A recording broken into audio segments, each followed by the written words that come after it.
सदगुरु मिल्या जीव ब्रह्म कर लेहा। सार सुमर उपदेशिया सिखिया आत्म ज्ञान। तुलसी सुपावन कर लिया सदगुरु कृपा निधान। पद मेरा सदगुरु निपट निवाजा हो जन्म जन्म का। करज निवार्या दूर दिवाला भाजा हो। दीपक ज्ञान धर्या घट भीतर तिमिर अज्ञान नसाया हो। पारग सार यसार भई तब आपन कर समझाया हो। राम नाम ने धर्म बताया मोर आनंद आया हो। शील संतोष दया शील संतोष रह दया सबूरी सुंज सहित पिछनाया हो। तृष्णा दल धर दूर बुआर्या काम हराम सिराया हो। सब गढ़या तम एक लखाया चंचल ब्रह्म बिलाया हो। तन संसार सुख को हरणे मन निर्वेद धराया हो। नर सुरपुर की आस विनाशी सब निराश कराया हो। सरगुण निर्गुण भेद मिटाया अनन भक्ति मगलाया हो। रामचरण सदगुरु के पासों अखर अमर घर पाया हो। अबखे गुरा की समृथाई अबे गुरा की समृथाई कहत है साखे। सदगुरु समृद्ध संतदा सदा रहे भरपूर। दिखलावत उन सुमिल्या तेज पुंज का नूर। तुझ सरदा तुझ समर्था तुझ करनी बुद्धि ज्ञान। रामचरण समृद्ध गुरु समृद्ध करे निधान। सदगुरु समृद्ध बोबली ले काड़े गहवाह। सासा सबे निवार के राखे चरण कमल की छाह। ज्ञान भक्ति बेराग दे जीव करे भव पार। रामचरण समृद्ध गुरु मेटे जम की मार। सोरठा तुलसी समृद्ध गुरु को संग सिक्खू सुखदाई सदा। तासों करे दुरंग तो दृग दृगवा सिख की सुमति सिख असुदता साखी। रामचरण सुध बुध सुरे तिनकर दूजु दूधु देहा। दूध पिया बिसनी बुझे दुष्ट भवंगुण ये है कुंडल्या। सदगुरु कारज की कहे अंतर दया विचारा। सिख मनमुख माने नहीं जाकू माथे मार। जाकू माथे मार सार नर तन की हारे। कोड़ी सुअति प्रीत कर चढ़ियो हीरो डारे। रामचरण ऐसो अनड़ दीजे मना उतारा। सदगुरु कारज की कहे अंतर दया विचार साखे। सदगुरु तो गुण की कहे सिख गुण कर ले। रामचरण वा का दरस राम कदे नहीं देहा। तुलसी गुरु के कहे को अंध करत अपमान। दृग दृग वास की समझ दृगवा को सयान। सो शाण पे किस काम को गुरु सु पड़े दुरेखा। सदगुरु को दूषण नहीं सिख मन मोटी रेखा। तज सदगुरु सुमरण करे मन में अधिक उल्लास। रामचरण कुंजा कुरल विनय अंत इंडा का नास सवैया। ज्ञान गुरु पे चुराए लियो दिन दो एक तस्कर सेठ थयो। जल पोख बिना धिक वृक्ष कैसे बदे फल फूल नहीं कुमलाए गयो। जननी बिछड़िया विकलापन बालक। क्षीण शरीर न पुष्ट भयो। गए रामचरण ऐसो गुण मेट के कृत घणी मुख सुख कुण लयो। कृत घणी निषेधता कही है। अष्टकुली श्लोक अष्टकुली प्रवता भारा। नभारा सप्त सागरा। कृत घनी महाभारा भारा विश्वास घातकम साखी। कृत घनी का अष्ट सोसु को पीपल एन। कन्या कलंक जति कष्ट उप नृप नाश भयो चेन। साखी दादू दूध पिलाइए बिसहर विष कर लेहा। गुण को गुण कर लिया ताहि को दुग देहा। सब जीव मुआ सब जीव भोंग गम कूप में साधु काड़े आया। दादू बिसहर बिस भरे फिर ताही को खाया। कुंडल्या रामचरण भर भूट की तीन जाएगा मारा।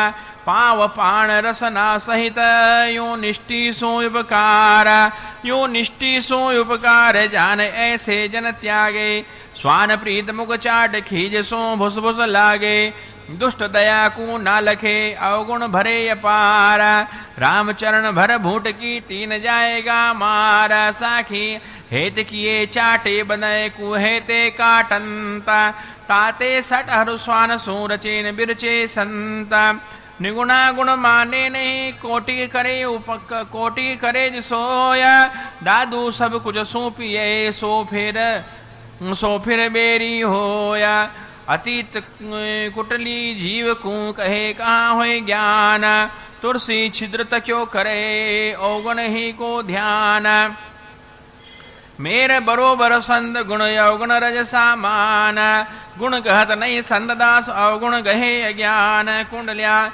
अवगुण ग्राही जीव को जीव की सुने संदेह बात, गुण छांडे अवगुण गए तज अमृत विष खाता, तज अमृत विष खात नाव हृदय नहीं धारे, कुबधी काच कर गहे हाथ ते हीरा डारे, जन हरिदास आठू परे चढ़े उतरे घाता, अवगुण ग्राही जीव की सुने संतैक बात, साखी अवगुण औरत अवगुण औरत्यों क्यों तक्यों करे, अवगुण औरत क्यों करे गुण समुद्र विसराया, तुलसी जब प्राप्त हुई पले बांध ले जाया, गुरु रतन के समुद्र बिछे जो खल डूबे, जो खल डुबकी देता, तो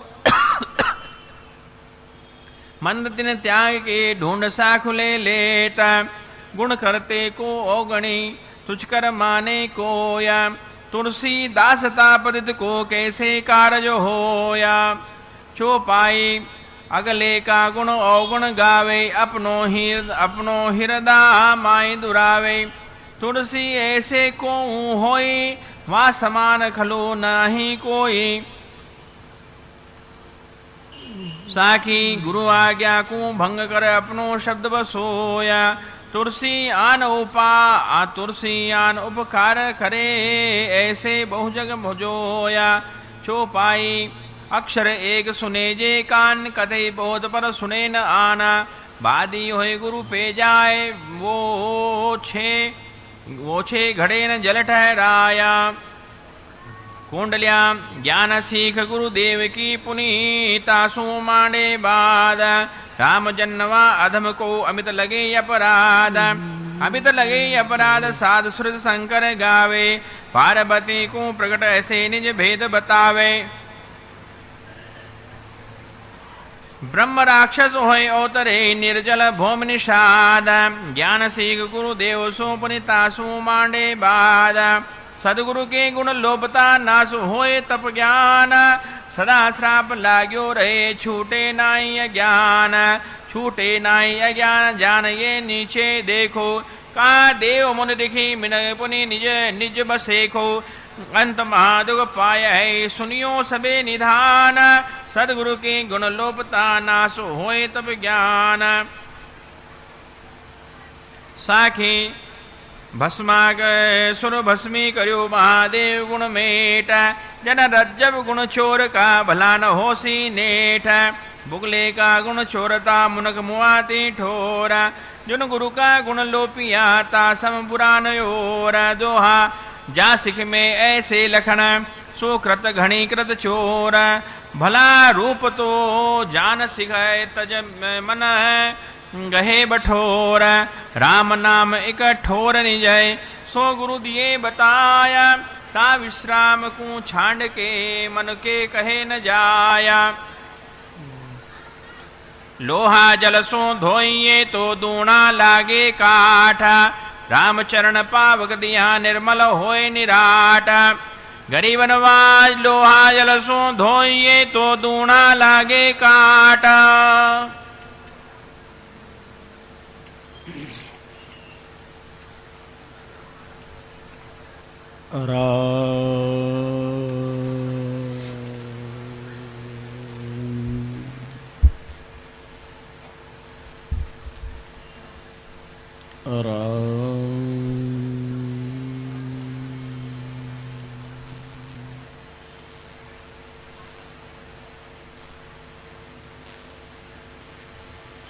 महापुरुषों का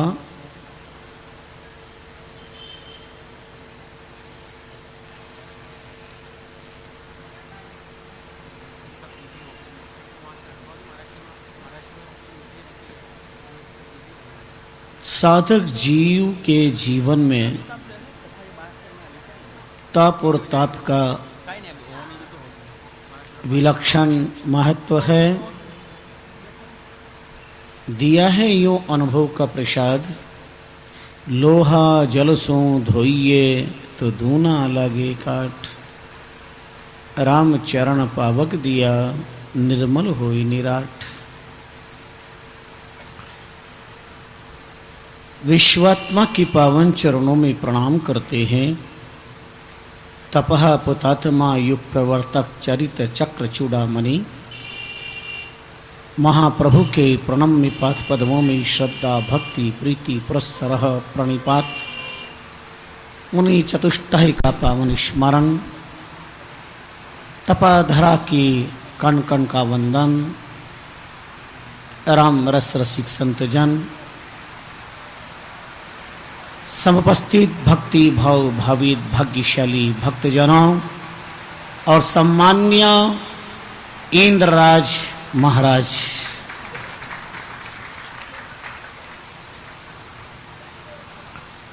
लोहा जल सो धोइए तो धूना लागे काट। अब जल के बारे में तो आपसे कुछ पूछने की जरूरत नहीं है। लेरा लेर हो रही है। देव की कृपा में कहीं कृपणता नजर नहीं आती। कभी कभी ऐसा लगता है कि कोई टंकी का वाल खोल करके रख दिया, भूल जाता है तो पानी गिरता रहता है। तो अति वर्षा होने लगे तो लोग कहते हैं शायद इंद्र के कर्मचारी वाल बंद करना भूल गए हैं। पूरी रात बरसात का आनंद। और वर्षों पहले, 2-4 नहीं कई वर्षों पहले,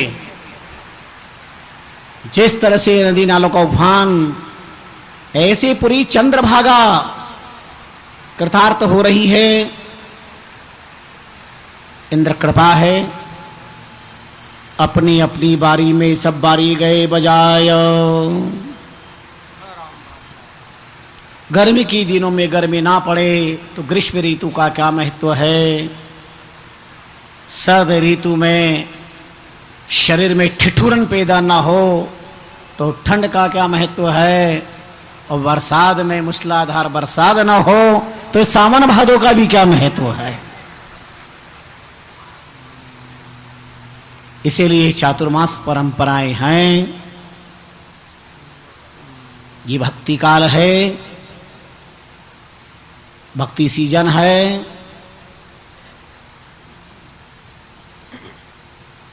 साधना का ये वसंत बहार है।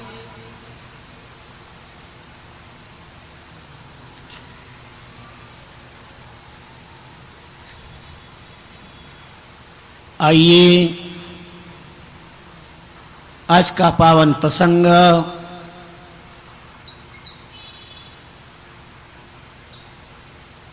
कसौटी बात।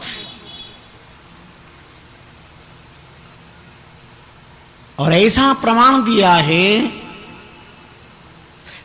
कठिन से कठिन और सरल से सरल उदाहरण है। लोहा जल सु धोइए तो दूना लागे काट। रामचरण पावक दिया निर्मल होई निराट। लोहे की निर्मलता के लिए पानी नहीं आग चाहिए। अगर लोहे को कोई जल से धोना चाहे तो स्वच्छता निर्मलता नहीं जंगता सिद्ध होगी। जो लौह टुकड़े, लौह शस्त्रादि, लौह पात्रादि अगर पानी में पड़े रह जाते हैं तो उन्हें जंग लग जाता है।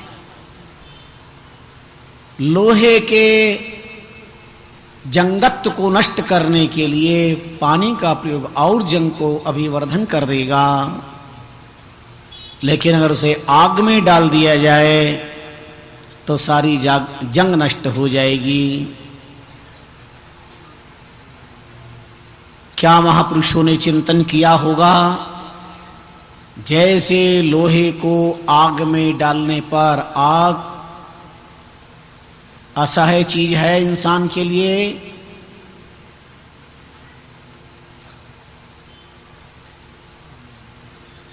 अग्नि की ताप कौन सहन कर सकता है, पर लोहा अग्नि की ताप को सहन करके अपनी जंगत्व को नष्ट करके और जैसा चाहे वैसा आकार प्राप्त कर लेता है। ठंडे लोहे पर अगर कोई चोट करेगा तो अपने ही कर्म फोड़ बैठेगा। लोहे को आकृति देने के लिए उसे गर्म करना जरूरी है। उसका मेलापन कुचेलापन लगा जंग नष्ट करना है तो आग जरूरी है।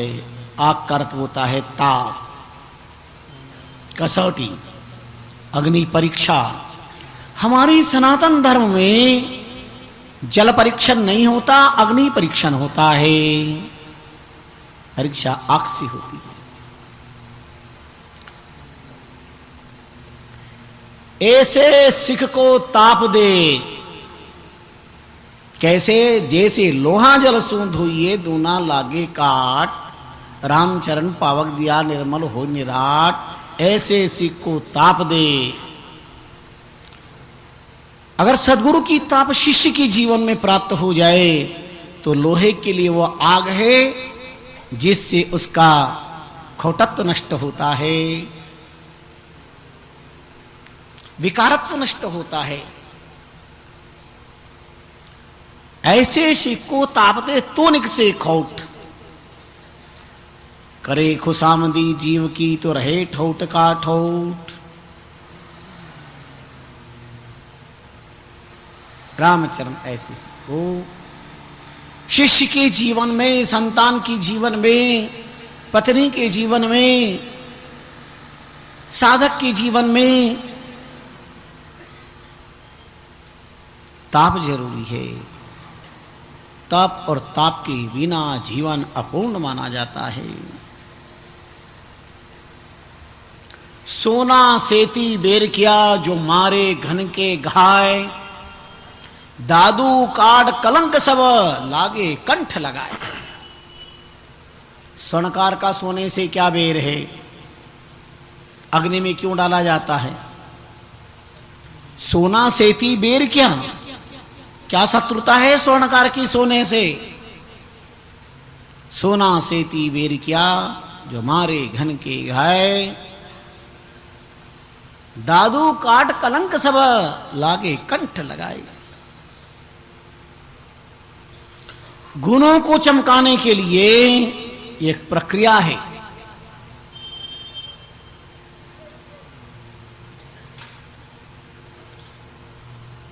संतान के इस भय से भयभीत होकर कि के कुछ कहेंगे तो ये नाराज हो जाएगा, मुंह मोड़ लेगा, चला जाएगा। और अगर माता पिता उसे चोट नहीं देते हैं, ताप नहीं बताते, भय नहीं बताते हैं, सत्य रास्ता नहीं बताते हैं, उसकी खोट नहीं निकालते हैं, तो अपने ही संतान के पोषक नहीं शोषक हैं।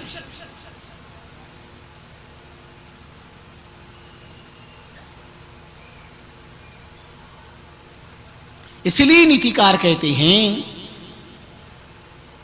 लालियेद बहव दोषाः ताड़येद बहव गुणाः, तस्मात् ताड़येद लालियेद। लालन पालन में बहुत दोष है, ताड़ने में बहुत गुण है। करिए लालन पालन। कब तक? लालियेत 5 वर्षानि 10 वर्षानि तु ताड़येत, प्राप्ते तु 16 वर्षे पुत्रम मित्रवत् आचरेत।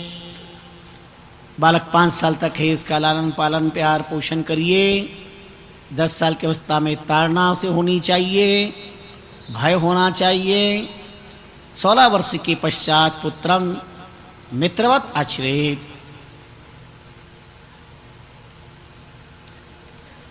बड़ा अच्छा है, कवि की कलम चलिए। लड़का अटक में राखिए, अति चढ़ा जे शीस, निज दिन लाड़ लड़ाउता बिगड़े विश्वावीस।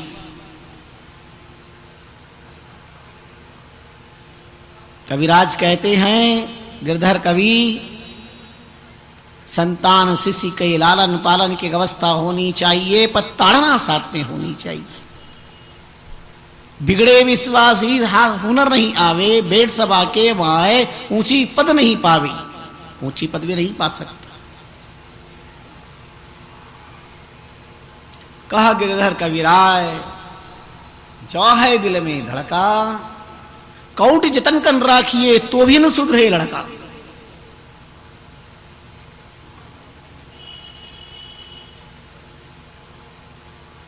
अनुशासन सुधारवाद के लिए है, दोषों को नष्ट करने के लिए है।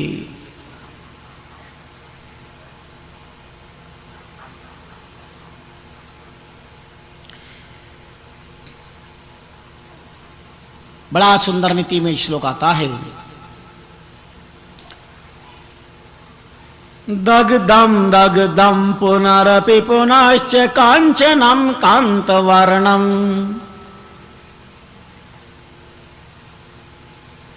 गृष्टम पुनरपि पुनश्च चंदनम चारुगंधम, छिन्नम पुनरपि पुनश्च साधु चेवेक्षुकंडम। चंदन को जितना घीसेंगे उस पर सुगंध। गन्ना, सांटा, इक्षु, इनको जितना पी लेंगे रसोपलब्धि होगी। स्वर्ण को जितना तपाएंगे उतना खोटत्व नष्ट होगा, कंचनत्व प्रकट होगा, उतना ही कंचनत्व प्रकट होगा।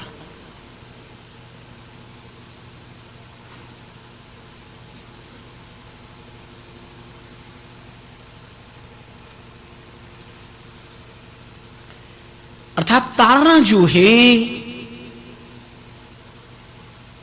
वह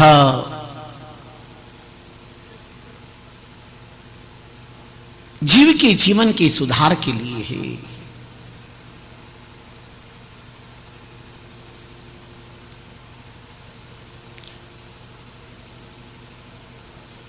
महापुरुषों ने तो फरमाया,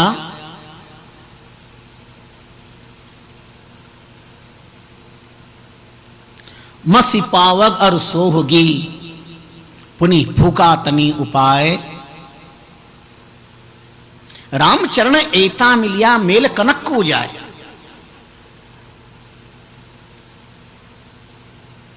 जा संगति कसनी घनी,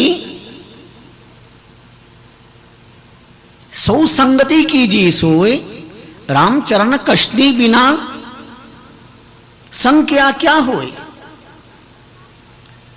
जिस संगति में कसौटी नहीं है, कसनी नहीं है, जिस तपस्या में सहिष्णुता का पाठ नहीं पढ़ा जाता है, स्वभाव सरल चाहिए, साधना कठिन चाहिए, भक्ति कठिन होनी चाहिए।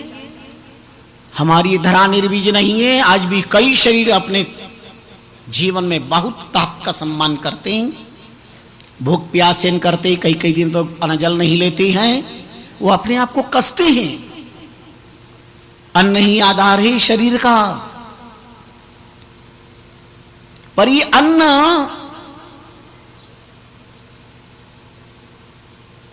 इस शरीर में उत्पाद भी मचा देता है।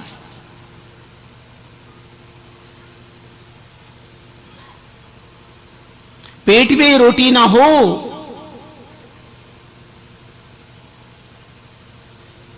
तो परमात्मा का भी स्मरण पुनश्च पुनः आता है, और पेट में रोटी पड़ जाए फिर तो निद्रा शरणम गच्छामि।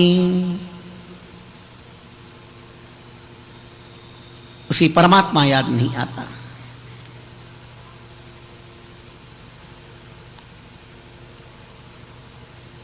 जीवन में कसौटी बहुत जरूरी है। नीतिकारों ने एक सुंदर संकेत किया, यथा चतुर्भी कनकम परीक्षिते निर्घटनाच्छेदनैन तापताडनैन तथा चतुर्भी पुरुषम परीक्षिते त्यागेन शीलेन गुणेन कर्मणा। 4 प्रकार से स्वर्ण की परीक्षा होती है और परीक्षा हमेशा सोने की ही होती है। कांच, कथीर, अधीर, नर, कस्यानु उपजी प्रेम, परशुराम कशनी सहे हीरो धीरो हेम। कांच कशनी से नहीं कर सकता, थोड़ी सी चाट पर चटक जाता है कांच।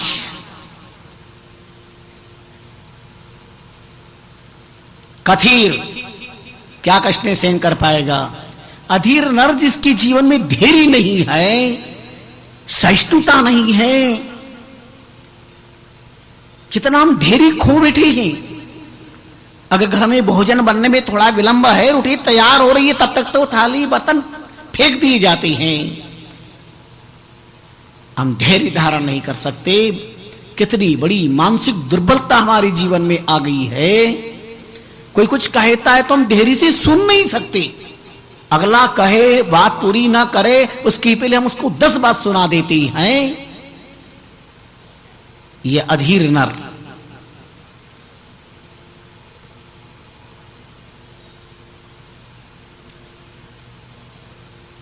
ठीक से श्रवण करिएगा।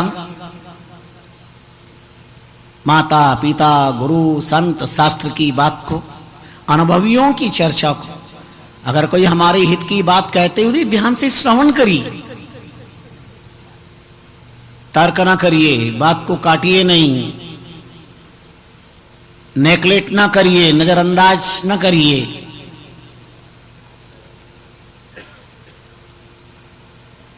जो कहा जा रहा है उस पर चिंतन मनन करिए। सुन लीजिए, कीजिए पछे बातारो मचकोर, पहले पक्ष न बांधी किसो सांझ किसो क्रूर। ठीक से सुनो, मनन करो, चिंतन करो, विचार करो। उसके बाद उसके गुंदाउस को देख करके क्या ग्राह्य है और क्या त्याज्य है, यही तो इंसान का बुद्धि बल है। अगर यही हमारे पास में नहीं है तो मानव जीवन का भी औचित्य क्या है।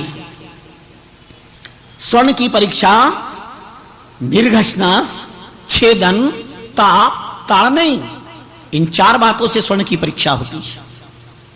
और पुरुष की परीक्षा भी त्यागेन शीलेन गुणेन कर्मणा, त्याग के द्वारा परीक्षा होती है, शील चरित्र के द्वारा परीक्षा होती है, गुण के द्वारा परीक्षा होती है, कर्म के द्वारा परीक्षा होती है। देखा जाता गुण क्या है। और उपरोक्तता अगर बिंदु जीवन में नहीं है तो ये शाम न विद्या न तपो न दानम न चापि शीलम न गुणो न धर्म ते मृत्यु लोके भुवि भार भूता मनुष्य रूपे मृगाश्चरन्ति। अरे मानव के रूप में वो मृग है और मृग से भी गया बीता है। मृग तो जीवित अजीवित दोनों अवस्था के अंदर लाभदायक है। अरे मृग तो हमारी आंखों के सामने ना होने पर भी आंखों के लिए मृग की उपमा देते हैं। मीनाक्षी मृग नहीं, मानव से मृग श्रेष्ठ।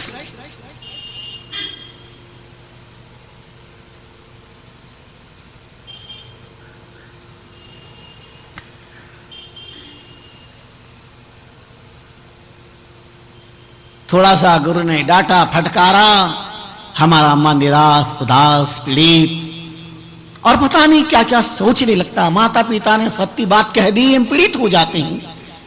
क्या हम अधैर्यता की बात कहें, इससे बड़ा और क्या धैर्य होगा। इकलौती संतान 10th में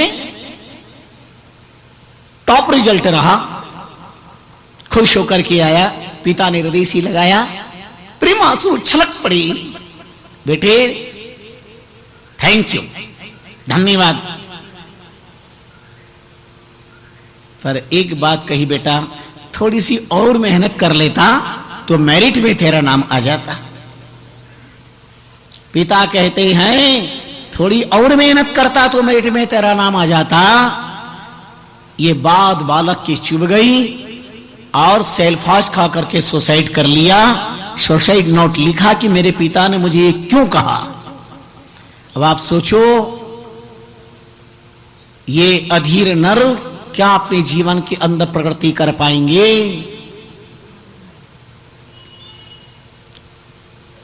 सास हित की बात कहे तो बहू को बुरा लगता है, माता पिता ज्ञान की बात, कल्याण की बात, मर्यादा की बात कहे तो संतान को बुरा लगता है। गुरु जीवन की सुधारने की बात करते हैं तो शिष्य का मन कचोट जाता है। वो ये भूल जाते हैं कि गुरु कुम्हार, शिष्य कुंभ है और घड़घड़ मारे खोट, भीतर रखे सहारो और बाहर मारे चौट।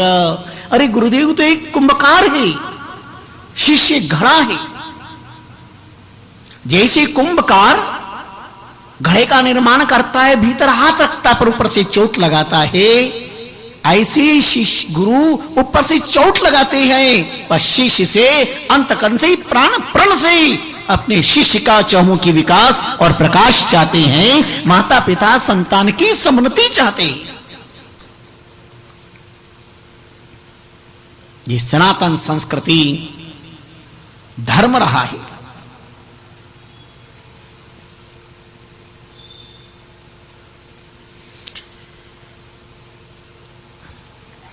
हमारे उपनिषदों में कथा आती,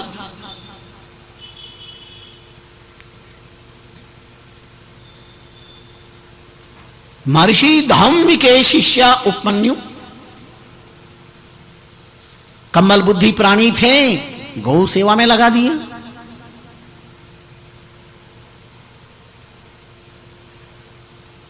भिक्षादि में लगा दिया।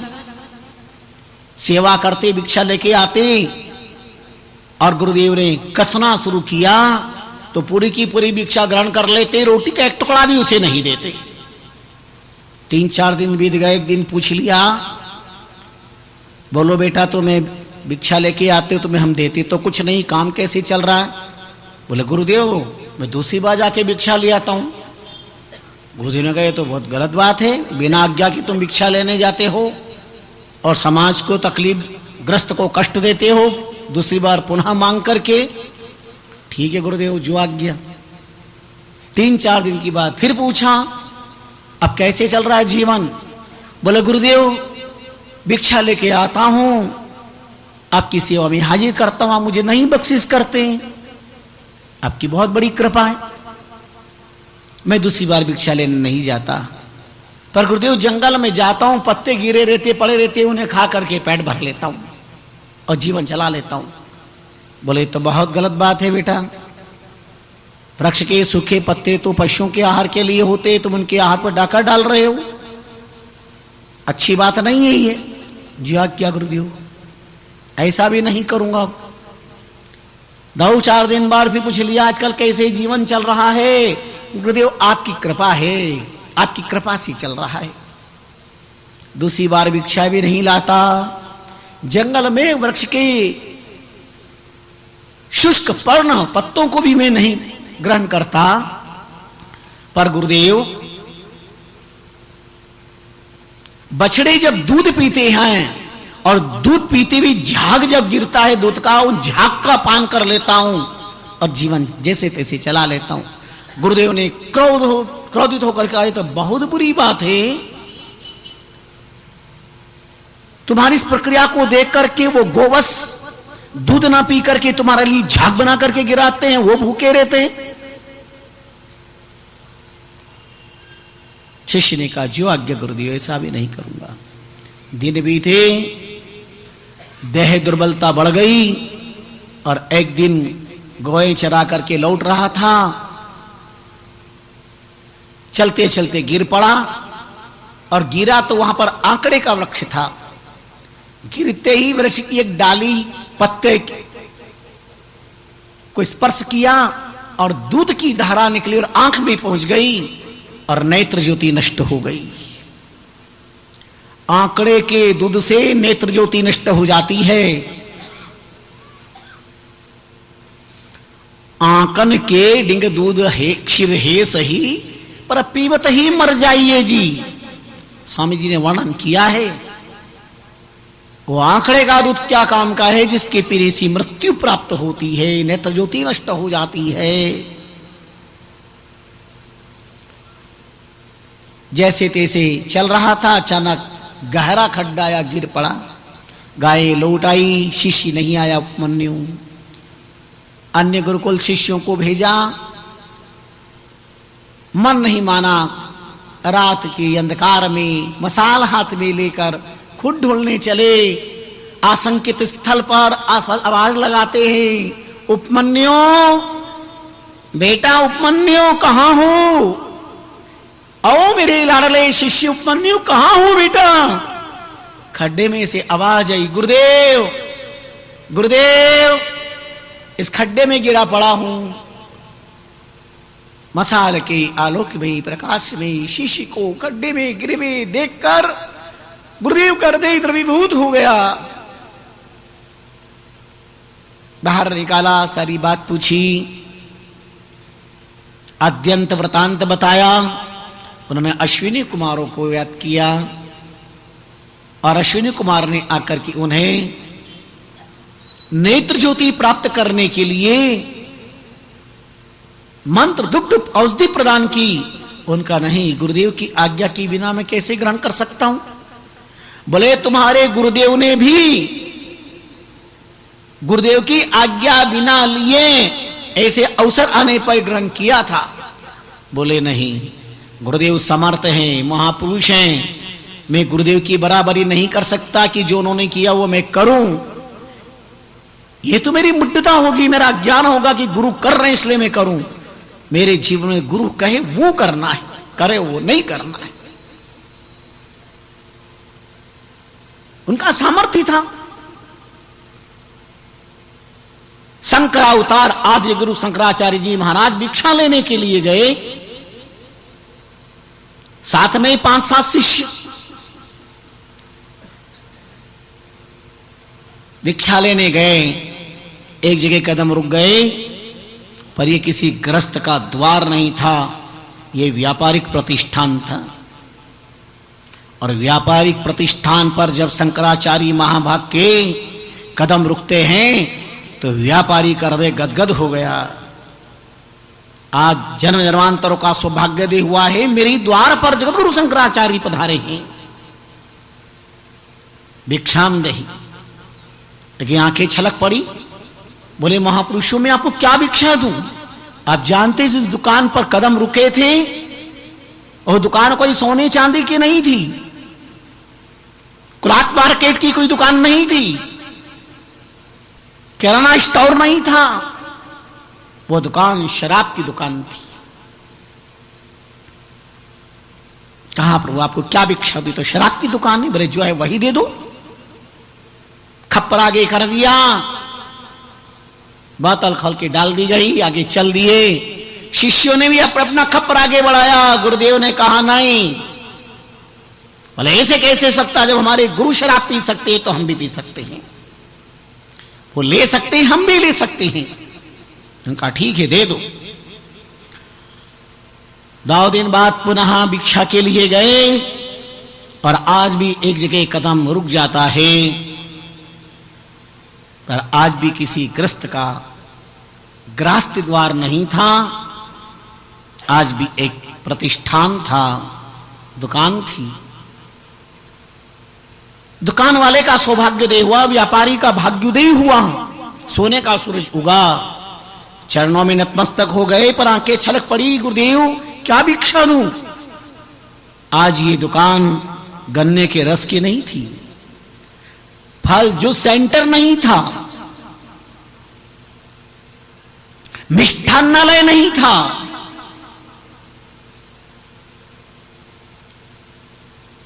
इंदौर की 56 दुकान की कोई दुकान नहीं थी। ये दुकान गरम गरम पिघलता हुआ शीशा की दुकान थी, जहां शीशा पिघल रहा था गरम गरम, और भिक्षा मांग ली। समर्थ शंकराचार्य जैसे महापुरुषों ने जब भिक्षा मांगी, वो घबराया, बोला नहीं जो है वही दे दो। गरम गरम पिघलता हुआ शीशा दे दिया। शंकराचार्य जी ने लिया और जय जय शिव शंकर, कांटा लगे न कंकर।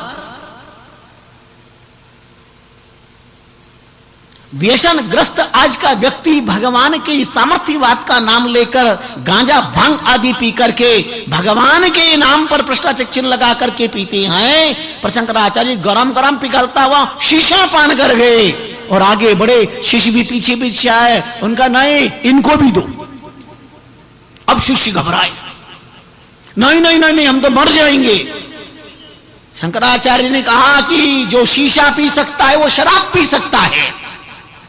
कल मैंने मना किया था ना, लेकिन आपने जबरदस्ती अपना खप्पर आगे किया, आज भी लो। ध्यान दीजिए, गुरु का सामर्थ्यवाद क्या है ये हम आने वाले दिन में पाएंगे।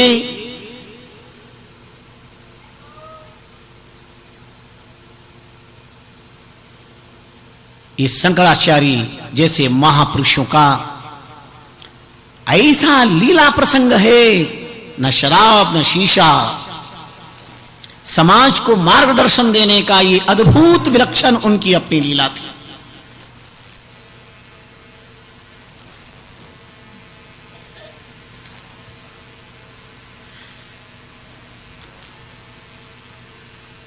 तो गुरुदेव शिष्य को कसौटी पर कसते हैं, कहे वो शिष्य को करना चाहिए, करे वो नहीं, वो सामर्थ्य नहीं है।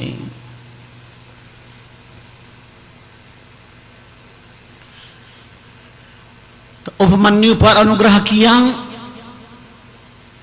अश्विनी कुमारों ने कहा तुम्हारे गुरुदेव ने भी गुरुदेव की बिना आज्ञा के पाया था। बोले नहीं, वो समर्थ महापुरुष है, हमें उनकी बराबरी नहीं करनी, उनकी आज्ञा का पालन करना है।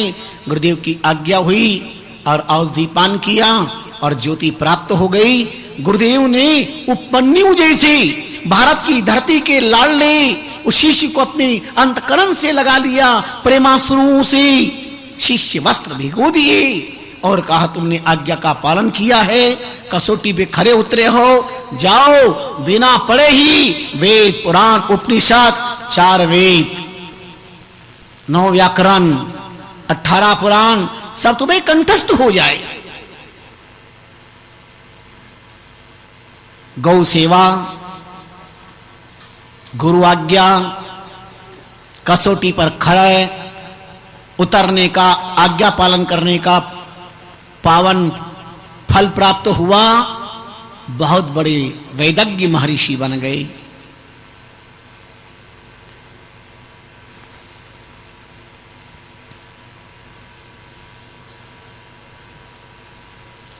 स्वामी जी ने एक उदाहरण देकर के समाज को बड़ा सुंदर मार्गदर्शन दिया। मीठा कबहो न खाइए जो रोग बधो तर होया। मीठा ग्रहण करने से रोग बढ़ता है।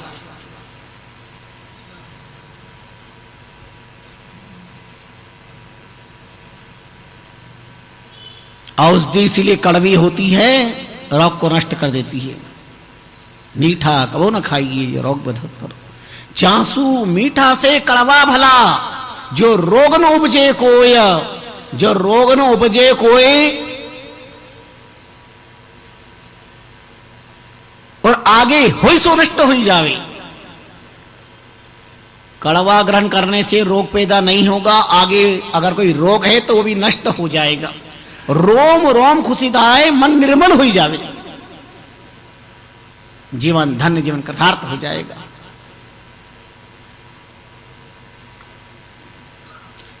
सदगुरु दे कटुक कड़वी औषधि चिरायता। सदगुरु की वाणी बात कड़वी लगती है, पर सर्व रोग हरो निम्मः।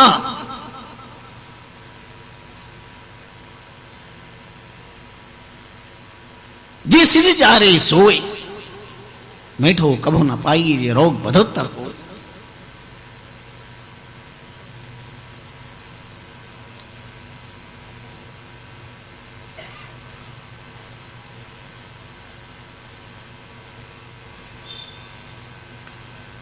तन मन की खोट सब सदगुरु मेटे सोए।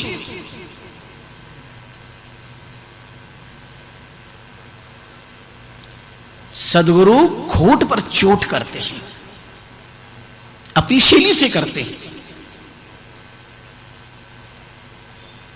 गुरुदेव ने शिष्य के शिष्टता का पाठ पढ़ाने के लिए, कसौटी पर कसने के लिए एक घड़ा दिया, का जल भर के लेके आओ।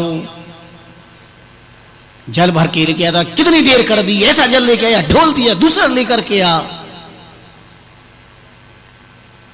फिर जल भर के लेके आया, फिर उसमें दो दिए, फिर कहा इसको ठीक से लेकर नहीं आया है। एक दिन, 2 दिन, 3 दिन हो गए। रोज पुनश्च पुनः कई प्रकार की ताप। शी सोचता मेरा कोई अपराध नहीं, कुछ नहीं है, मेरे साथ ऐसा व्यवहार हो रहा है। और चौथे दिन तहतास उदास निराश हो गया, नदी पर गया घड़ा भरने के लिए, पर घड़ा भरकर रख करके और वहां से सोचा क्या करना, मैं जाऊं ही नहीं, अब क्या करूं जाकर के। रोज रोज दिन भर सुबह से शाम तक त्रास देते, परेशान करते हैं, लोगों के सामने माजना पाड़ देते हैं, भला बुरा कह देते हैं, पिटाई कर देते हैं, अब मैं क्या करना जाकर के। और जाने लगा, इतने में आवाज आई, भैया कहां जा रहे हो। शिष्य ने चारों तरफ देखा, घबराया, कोई देव यक्ष गंधर्व किन्नर मानव नहीं, आवाज तो मानव की है। बोले ठहरो ठहरो, कहां जा रहे हो। इधर देखो मैं घड़ा बोल रहा हूं, तो मुझे छोड़ करके जा रहे हो। मैं मिट्टी का घड़ा जो तुम लेकर के आए वही बोल रहा हूं, सुनो मेरी कहानी। खाने पे कुमार जाए, कुदाली से खोदे मोही, बोरे में भरा फिर गधे पे चढ़ावे है। मिट्टी का घड़ा अपनी आत्मकथा कहता है, जीवन की करुण दुखद कहानी सुनाता है। खान पे कुमार जाए, कुदाली से खोदे मोही, और बोरे में भरे फिर गधे पे चढ़ावे है। और जल से भिगोए खूंदे, हजारों मारे रात चक्र पे चढ़ावे, मोही भ्रमावे है।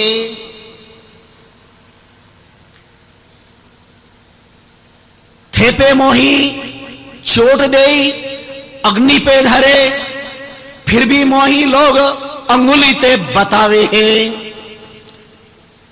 एते कष्ट पाए सब सहन किए, फिर जल भर मोही सिर पर बैठावे है। एक मिट्टी का घड़ा कहता तुम जा रहे हो, सुनो। कुमार जंगल में जाकर मिट्टी कुदाली से खोदता है, मुझे मां से मुझे अलग कर देता है, खोदता है, फिर बोरे में भर देता है। इतनी त्रास। कोई तुम्हारे आंख नाक कान बंद कर दे, कमरे में बंद कर दे, बारे में भर दे, क्या दशा होगी। फिर घर पे, फिर गधे पे चढ़ाता है।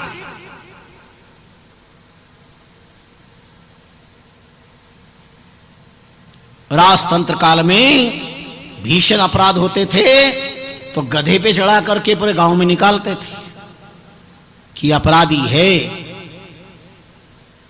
घड़ा कहता है कि मेरे को गधे पे चढ़ा करके लेके आती।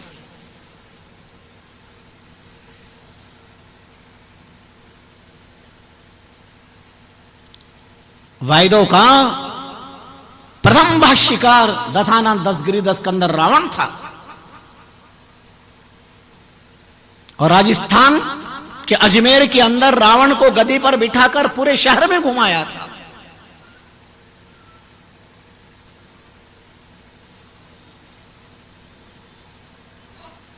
कई लीनो स्वाद बाद हरिजंसो कीनो, लाग गेंदा भार लंगपति सोनो दीनो, सोनो दीनो लंगपति पीछे खादी हार, साते पहुंचावन गयो होई गधी असवार, होई गधी असवार पगा में माथो दीनो, कई लीनो स्वाद बाद हरिजन से कीनो। मोटा सू कीजिए नहीं मच्छक मान मरोड़, दास भावना कर देनता कर लीजिए कर जोड़। बड़ा विराट चरित्र हम आपको विस्तार से श्रवण करवाएंगे।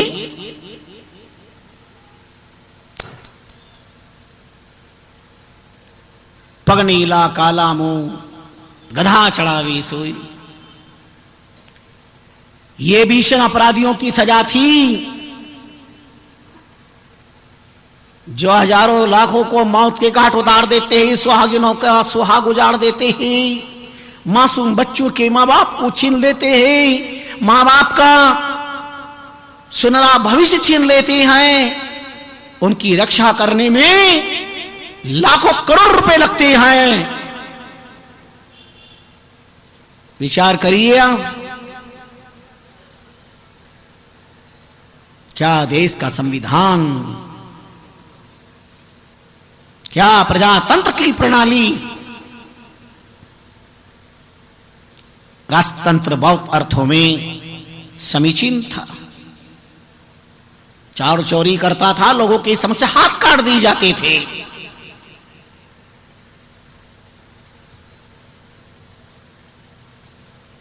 अपराध क्या है? चोरी की है।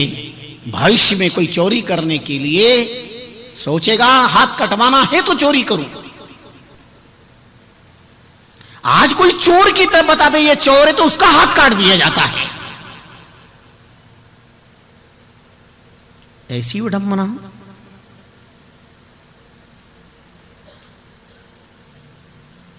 और मालवांचल की ये भूमि महाकाल भगवान की पावन धरा के अतीत की सम्राट विक्रमादित्य की न्याय सिंहासन की अद्भुत कथाएं हैं, जहां दूध का दूध पानी का पानी न्याय होता था। इतना समय का परिवर्तन हो गया, क्या परिवर्तन बताएं। एक टीचर ने अध्यापक से पूछा कि गांव और शहर में क्या अंतर है। उन्होंने कहा सर गांव में गायें पाली जाती है और कुत्ते आवारा घूमते रहते हैं, और शहर में कुत्ते पाले जाते हैं और गायें यूं घूमती रहती है। परिवर्तन देखिए आज।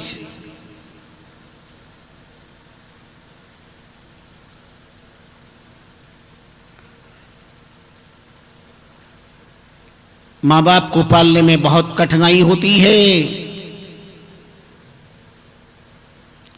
वृद्ध मां बाप को रोटी का टुकड़ा देने में हजारों प्रश्न खड़े होते हैं।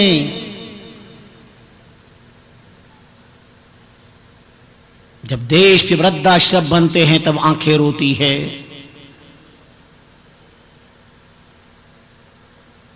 अंगुली पकड़कर चलना सिखाया, आज उन्हें सहारा की जरूरत हुई तो वृद्धाश्रम में ले जाकर के रख दिया। कहां और कब होगी मातृ पितृ सेवा?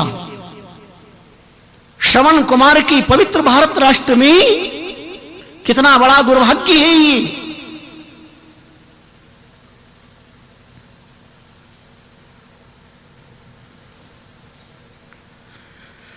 अस्तु आइए। घड़ा कहता है शिष्य से, इतना कष्ट मुझे मिला, पैरों से रौंधा गया, चाक पे चढ़ाया गया, अग्नि में तपाया गया। इतने कष्ट के बाद मुझे एक आकार मिला, और उसके बाद भी मटका लेने वाले उसे बजा करके देखते कैसी आ रही आवाज। वो सब सहन करता हूं, तब कुंभकार और कलाकार मुझे सजाते हैं बढ़िया, और जल भर करके मुझे माताएं सुहागिनें मस्तक पर रखती है। विवाह आदि के अंदर मुझे सजा करके सुहागिन माताएं अपने रख करके शकुन मनाती है। कहां में पैरों में रोंदा गया था, और गुरु कुंभकार की कृपा से आज मैं मानव के मस्तक पर विराजित होकर के कृतार्थ हो रहा हूं। ये सहनशीलता जितनी कसनी मैंने सही तुझे सही न जाए। जितनी कसौटी मैंने सहन की है तू नहीं सहन कर सकता है। अब इतना तो सहन कर लिया, थोड़ा और सहन कर ले। आंखें खुल गई, पलायनवाद हो रहा था, भागने की तमन्ना थी। ताड़ना से भयभीत होकर घड़ा लेकर के आया, घड़ा लेकर आए, गुरु पूछियो कहां लगाई बार, तब सब शिष्य कथा कही नंबर बार। आद्यंत सारा वृत्तांत श्रवण करवाया। गुरुदेव ने कहा मैं ही घट में प्रवेश कर उपदेश दियो ताए, मैंने तेरे लिए घड़े में प्रवेश करके तेरे को उपदेश दिया है। कसौटी तव कल्याण हित, यहां स्वार्थ कोई ना है। हमने जो कुछ किया है तेरे कल्याण के लिए कहा है। इसलिए गोस्वामी जी ने मार्गदर्शन दिया, सची वेद गुरु तीन जो, प्रिय बौलही भय आस, प्रिय बौलही भय त्रास।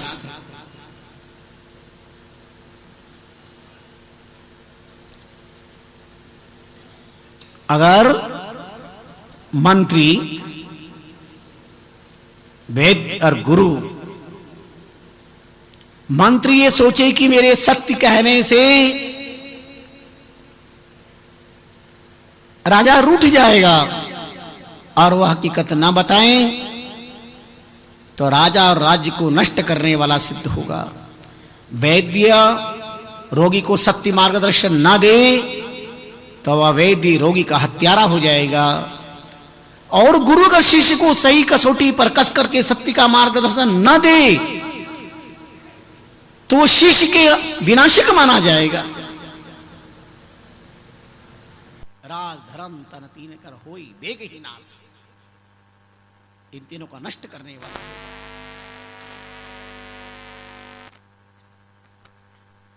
एक मिट्टी की जीवन की कहानी, घड़े की जवानी शिष्य के अंतकरण को बदल देती है।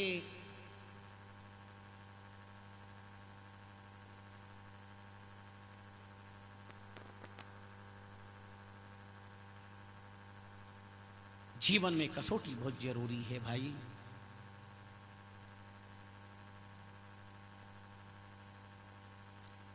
इसलिए निरंतर आपको श्रवण कर रहे हो। गुरु आज्ञा में कौन रहेगा जो कसौटी सहन करेगा? गुरु मर्यादा में कौन रहेगा जो कसौटी सहन करेगा? ये कोई गुरु धर्म ही तो सहन कर पाएगा। खानदान कुलवान व्यक्ति ही की तो निशानी है। इसलिए पहले दिन एक शब्द आया था, अक्षय धर्म कराम सोई सब संता गायो, कली में धर अवतार संत जी भेद बतायो, सिख साका उधार मिले सदगुरु पद माही, भरमी बिन विश्वास भेक बल पहुंचे नाही, राम चरण गुरु इष्ट की कोई सुगरा राखे टेक, हाँ भयो विचार नहीं तन पहिरा साज अनेक।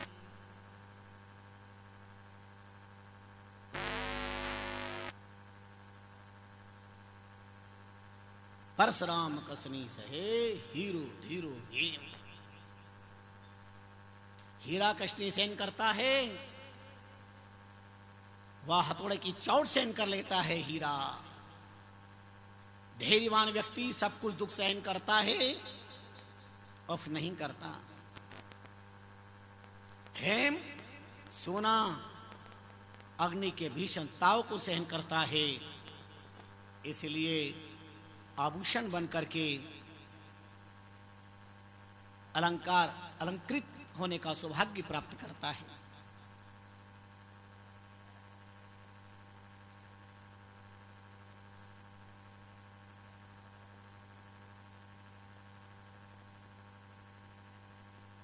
प्रजा चक्षु धृतराष्ट्र को उस दिन दुखी होकर रोना पड़ा।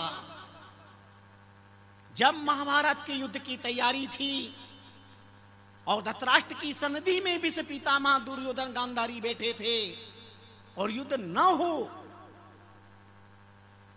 ऐसा कहा जा रहा था,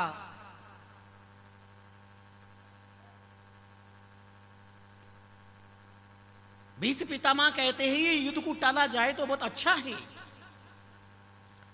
दुर्योधन गरज उठा, बहुरियों जीत हो, बहुरियों द्रोणादि गंगे, पेड़ बर भूमि न देहूं, मोई मित्र करण अजय। पांडव ईशेंदु चंद्रिका में बड़ी गंभीर चर्चा है।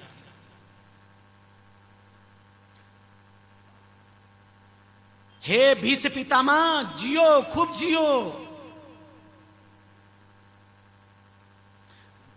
द्रोणाचार्य सहित मेरे पिता खूब जियो, पर एक बात सुन लो, बिना युद्ध के भूमि का इतना सा टुकड़े का अंश भी मैं नहीं दूंगा, क्योंकि मेरा बलवान मित्र अजय कर्ण जिंदा है, मेरा पक्षधर है।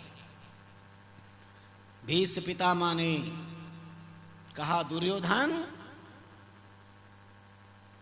मैं भी यही चाहता हूं, मेरी चौथी अवस्था आ गई है, और मैं भी यही चाहता हूं कि शस्त्र रूपी तीर्थ में मेरी मृत्यु हो, ताकि मेरा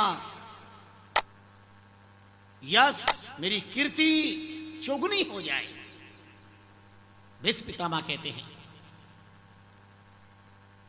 मैं भी यही चाहता हूं, मेरी चौथी अवस्था आ गई है, और शस्त्र रूपी तीर्थ भूमि पर मेरी मृत्यु हो, ताकि कीर्ति चौगुनी हो जाए। पर दुर्योधन, तेरे भीतर राग, द्वेष, ईर्ष्या, अभिमान, षड्यंत्र, दुरभिसंधि, युक्त भीषण तेरे भीतर जो पाप भरा हुआ है, इसका अंजाम भुगतने के लिए तुझे तैयार रहना होगा। पता जब चलेगा जब तुझे अपने कर्म के फल के रूप में धनुर्धरों का, शस्त्र विद्या का अद्भुत दृश्य आंखों के सामने आएगा। दुर्योधन ने कहा, हे भीष्म पितामह, जो लूं सिर धड़पे रहे, तोलू मिले न कयार, और जब सिर धरते रहे सभी चीज समार। जब तक ये सिर धड़ पर है कुछ मिलने वाला नहीं, और जब ये सिर धड़ से अलग हो जाए तो सब संभाल लेना। तब धृतराष्ट्र ने कहा, गांधारी पास बैठी थी, भो गांधारी तब सुत भरत कुल कलत विनाश। गांधारी, भो गांधारी तब सुत भरत कुल करत विनाश। गुरुजन की सिख न मानत है, नित कुमति हुलास। गांधारी, ये तेरा बेटा आज भरत कुल का नाश करने का षड्यंत्र कर रहा है। ये गुरु वचन की आज्ञा नहीं मानता, गुरुजनों की, नित कुमति हुलास।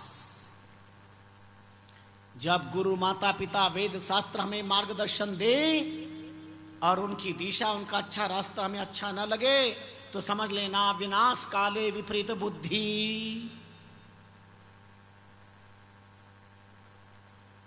हमें सत्य मार्गदर्शन दे और हम उसे कह दें तो सब बेकार है, समझ लेना विनाश का समय सामने आ गया है। विनाश काले विपरीत बुद्धि।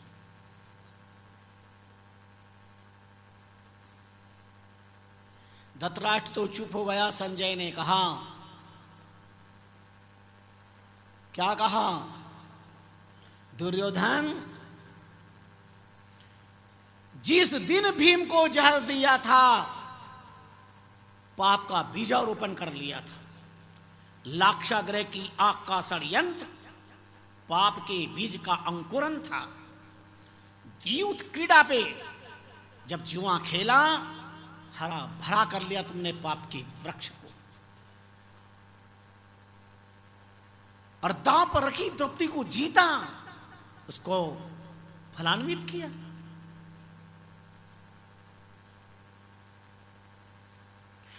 विदुर जैसे महात्मा के वचन को ठुकराया,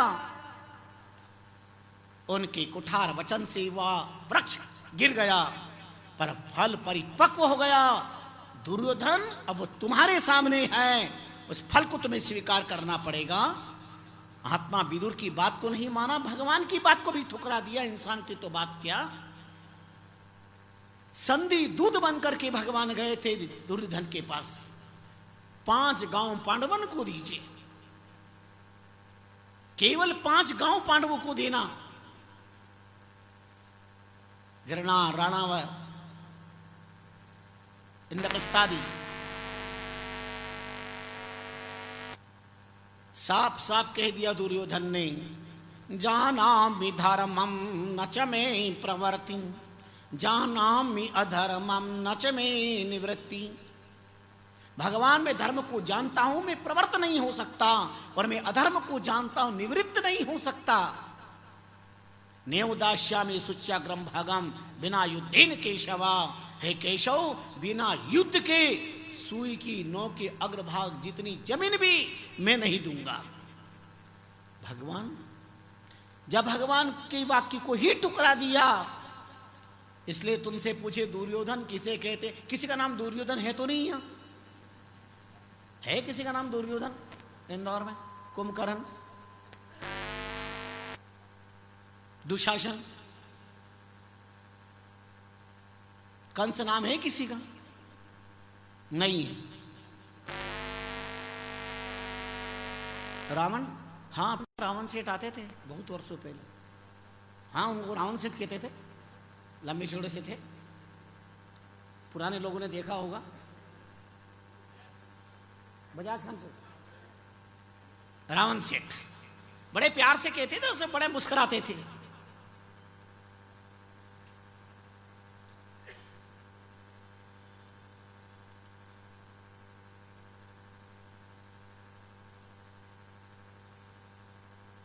विदुर जैसे महात्मा की आज्ञा का उल्लंघन किया, वचन को ठुकराया, उनका अपमान किया, परिणाम ये हुआ, साध सताया जाते राज तिज वंश, टीला तीनों देख लो, कौरव रावण कंस। आज्ञा की अवहेलना के परिणाम में सारा कौरव वंश नष्ट हो गया। गुरुजनों की आज्ञा नहीं मानी, मर्यादा नहीं रखी, कष्ट सहन नहीं करी। चलिए, समय ने संकेत किया है,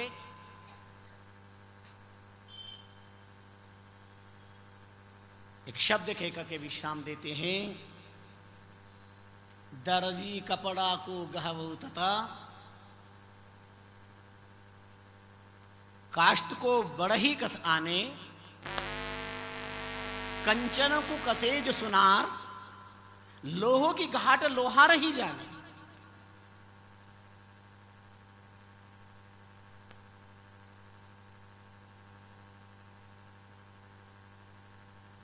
पाहन कसे सिलावट,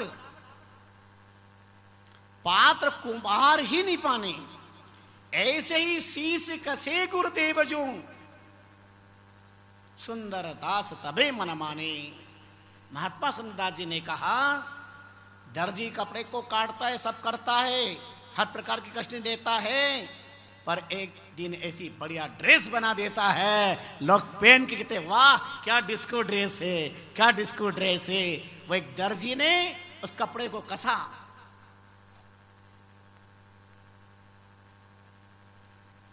लकड़ी को कसते हैं, काटते हैं, पीटते हैं, पर उसका जब आकार दे देते हैं, लोग कहते हैं क्या सुंदर चीज बनाई है। कंचन को तपाते हैं, कसते हैं, पर अलंकार बना देते लोग। अंगुली में पहनते अंगूठी है सोने की, सोने का नेकलेस, सोने के पायजाब, सोने के आभूषण, वह स्वर्ण कष्टी सेन करके आभूषण बन जाता है। एक लोहा लोहार के द्वारा आग में गिर करके आकार प्राप्त कर लेता है, पत्थर को उगड़ करके सिलावट मूर्ति तैयार कर देता है। जो पत्थर चोट से न करके अलग चला जाता है, वो मंदिर की सीढ़ियों पर लगता है,